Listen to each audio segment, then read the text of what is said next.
vampire deck, the vampire trait, one thing you guys might have noticed is all minions of the same type share the same trait and they have different effects. The vampire trait heals you 1 for each every time you do damage.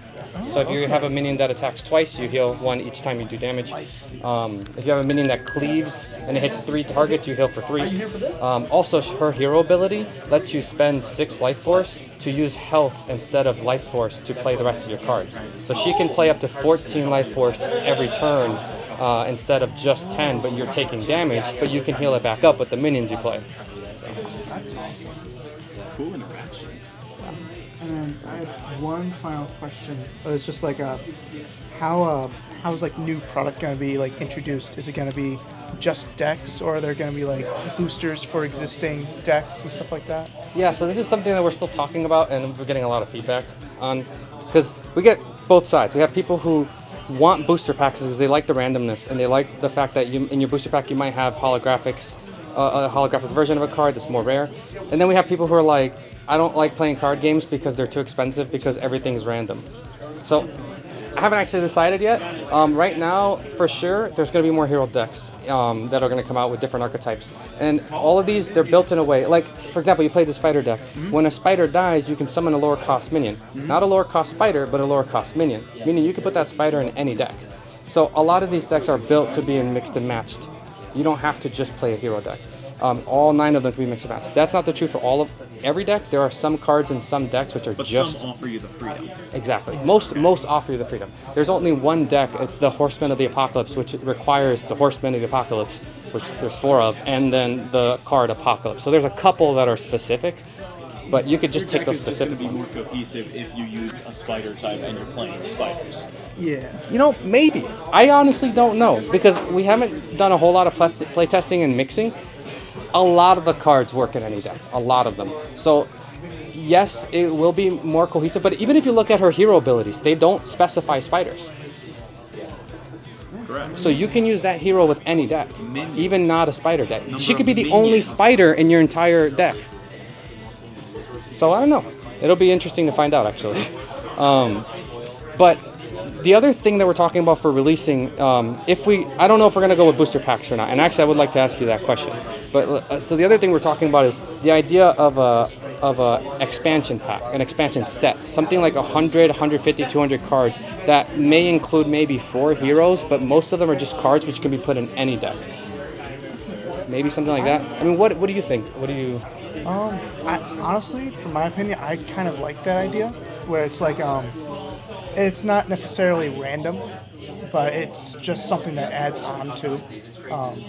I think that's a good idea. Or if it like follows a theme, or even if it's just like expanding on a specific hero too, where it's just like, oh yeah, we got a couple new cards that like are gonna like really mix up how you use this, you know. Okay. Yeah, I think that could be a good idea. So do you prefer do you like randomness, or do you prefer the not having it to be random? Yeah, I like randomness, but then again, though, I also really like just like knowing what I'm getting. So honestly, it would be a pretty good fresh breath of air just to like have something where I know I'm knowing what I'm getting rather than just kind of like getting the same stuff over and over random. Yeah. Yeah, and another thing, and this might change, but as of right now, when you're mix and matching a deck, there's no limit. You can have 40 of the same card. I don't suggest that, but you could. You could. Okay. I don't know if that is a good thing or a bad thing, or something we're messing around with. Oh, something I thought of interaction-wise. In this deck, there's currently 2 spider nest, and I showed you how they worked. Yes. Could you have 2 on the board, and then the effect procs once per spider nest? Yes, you could. Is that a good thing? I'm not sure. Probably needs to be balanced. It needs a little bit of balance. It's pretty powerful. Because just theory crafting, one minion could die twice in the same turn and still be back on the board. Yeah, It's a bit cracked. And the spider deck in particular is very, like, almost every single minion in the deck, when it dies, it brings another minion. So it's actually really hard to kill their spiders. But the problem that the spider deck has, too, though, is you only have 4 minion slots. Exactly. So I'm sure you ran into that. Very quickly. Yeah. There were a couple bigger monsters I wanted to summon, but since there's no way to necessarily clear your board without swinging into them, Right. you just kind of have to eat it.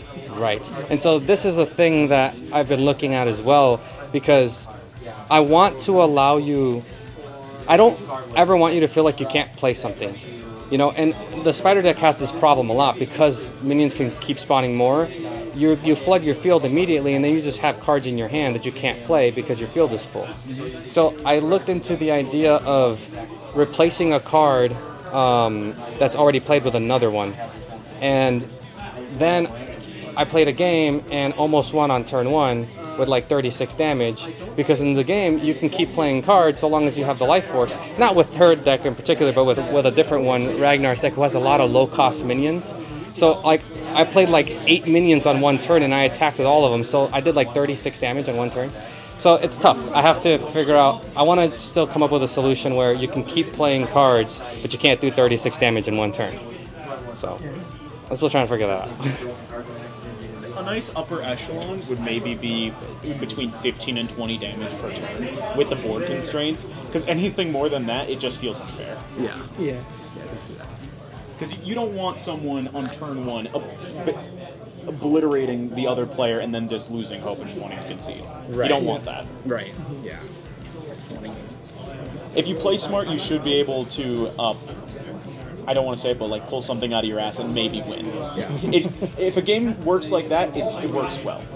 If you completely steamroll, it's not usually going well. Or sometimes the deck is just imbalanced. But with the decks now, they feel very even. Like every deck has, like all the hero abilities are the same, but everyone has a snare or a web ability that can hinder an opponent. This one, I think it might be the only one that has a whole enemy board web. Does it? Yeah, it is the only. It's the only one. But other than that, they all feel very fun. Yeah, They just have a we little. were pretty even on damage throughout the whole game. So So you guys had some close games then? yeah. Yeah. Well, we played one game because we were just like looking into everything and like taking way too much time on our turns. But yeah, we were like looking into all the possible interactions. But yeah, is very like, there wasn't like necessarily a clear winner. Like I would be ahead on health for like a little bit, but like he had a board that could very easily like turn that against me. Yeah, that's the goal. If my board stayed active the way it did one turn, I was able to ping him for 13, 14 damage every turn. Wow. If he didn't interact with it right. So, I know we were talking a little bit about the abilities in the back of the card, right? Mm-hmm. It seems to me that this guy has too much hand, right? Yeah. So we could change his cost to discarding. And then that would make this deck do a lot more stuff, because now he's going to be using the advantage that he has, because he's already going to have mostly a board. So now he has a choice: do I get rid of this card for advantage? Yeah. So they were talking about that a little bit later. So that'd be a way to like balance this deck, and like one of its weaknesses now becomes one of its strengths. Right. Okay. Yeah. So one thing we were talking about here, kind of how he was saying that. So some of the players were asking, like, well, what if each hero just had unique abilities? What do you guys think about that? Like, do you think it's too much if this character, all the abilities on here were unique to this one, and all the abilities on here were unique to that? Is that too much, or is that, or you guys think that would be better? I feel like having a couple of the abilities be standard, like the draw and nullify magic, fair.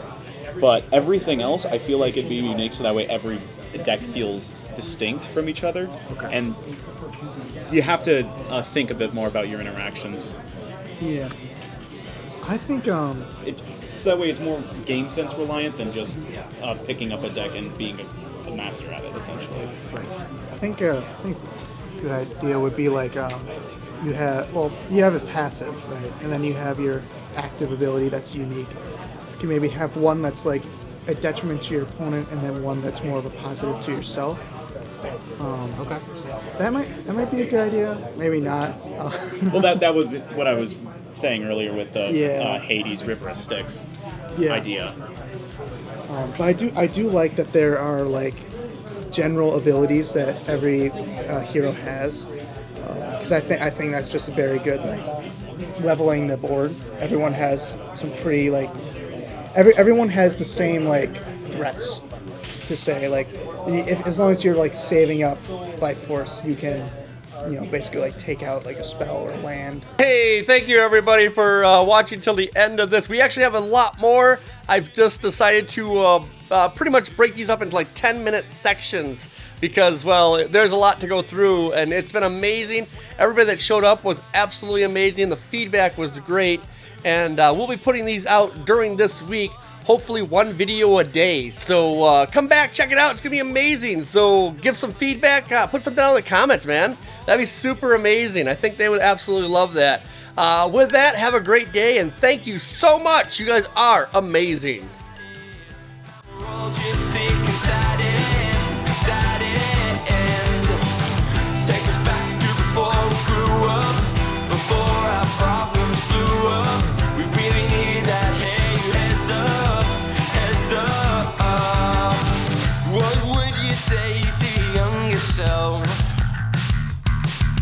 Life's like a paper plane, don't steer the way. You're told no more fun.